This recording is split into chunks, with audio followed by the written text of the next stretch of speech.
April 18th. David spares King Saul again, but this time he flees to Philistine territory and feigns loyalty to King Achish by telling him he's destroying Israelite villages.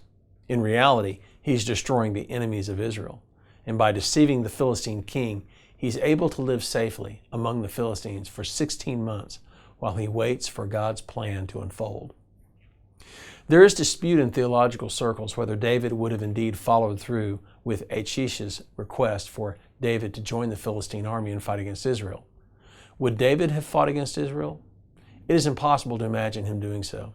His position with his 600 men stationed at the rear guard would have allowed David to strike a fatal blow against the Philistines at just the crucial moment. He's already shown a pattern of deceiving the enemy king, and this tactic could possibly allow him to strike a decisive death blow. It's very hard to imagine David lifting a finger against Israel's army. A man not willing to raise his hand against God's chosen king wasn't going to fight against God's army. And remember, David had sworn an oath that he would never lift a hand against Jonathan, who would be in that opposing army. As it turns out, David never got the chance to execute that tactic because the protest of the Philistine commanders' generals wins out. They didn't trust David, and so he was forced to leave before the battle.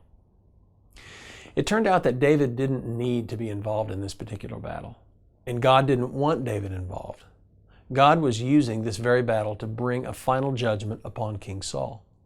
King Saul's consultation of the witch at Endor is the ultimate betrayal against all that God had instructed. And it would be in this very battle that the path to the throne would be cleared for David. So David's fingerprints couldn't be near this effort. God was getting ready to rout the Israelite army and take Saul out of the way, and he didn't want David participating in this battle.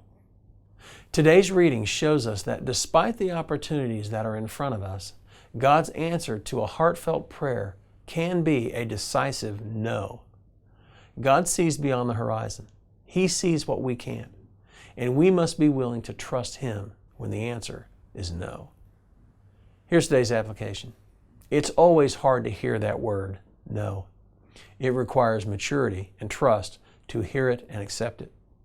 But take comfort in the very powerful truth that sometimes it's very much in your interest to be told no. Now here's today's prayer.